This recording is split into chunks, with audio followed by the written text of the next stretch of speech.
and welcome back to Rachel the DIY Witch.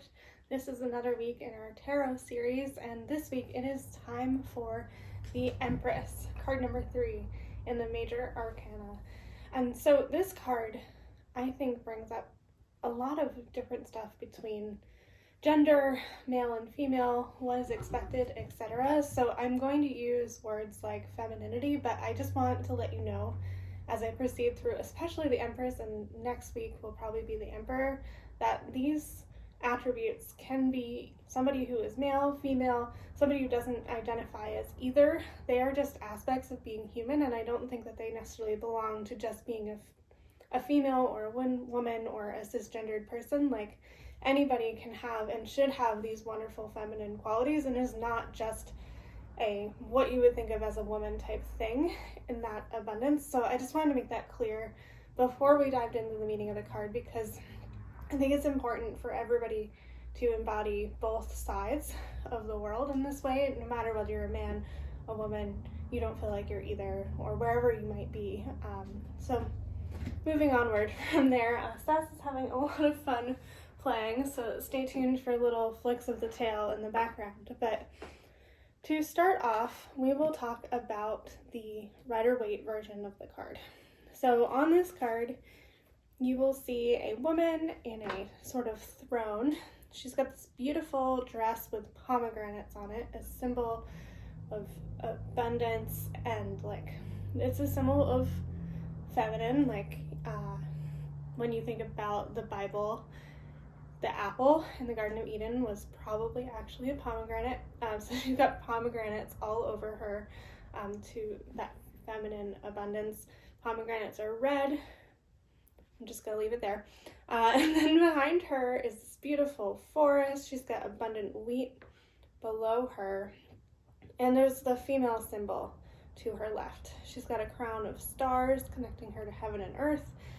And she's just beautifully sitting in this chair. So this is actually one of my favorite cards from the Rider-Waite deck, because it's so connected to nature in a way that a lot of the other cards aren't.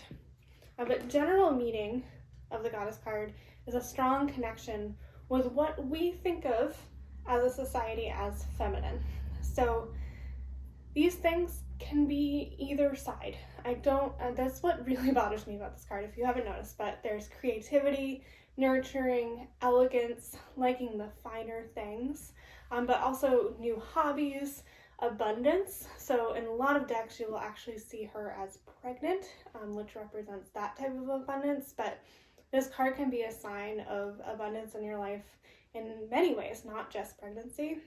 And she also has this Mother Earth image, that beautiful, as we're coming into spring now and everything's being reborn and rebirth, that is that feeling of the Empress card. On the shadow side of the card, in general, you have that need for self-love, you're not taking care of yourself, all those different pieces. So if you're getting it reversed, or it's in a what could I do more of position when you're doing a reading, it could be that. It could be that you need to go connect with nature. It could be that you're having a creative block, and maybe going out in nature like that could help you out. So I wanted to also pull another card so that you could see different interpretation of the Empress. And my favorite Empress card that I have comes from the Dream Keeper's Tarot. So this card, she is naked except for this beautiful robe of clouds that she's wearing, and the vines with beautiful flowers that are growing up her body.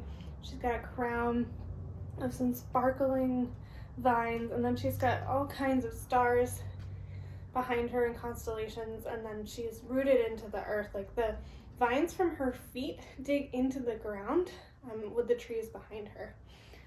So for me personally, this speaks better to my experience with the Empress, is you are in that divine connection with nature, and your creativity is flowing easily.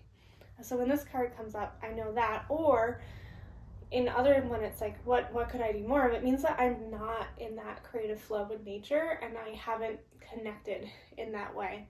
I will say that's usually how this card comes up for me, is a reminder to go out, go for a hike, go to the beach, and stand in the wind of the waves and really appreciate what is around us. So that is my short video for this week. Please stay tuned for more. Next week we'll be diving into the other side of this, which is the emperor, and I have a lot of things to say about that in our society as well. So stay tuned, and I hope you have a great rest of your week. Please like, subscribe, share with others who want to learn more about tarot.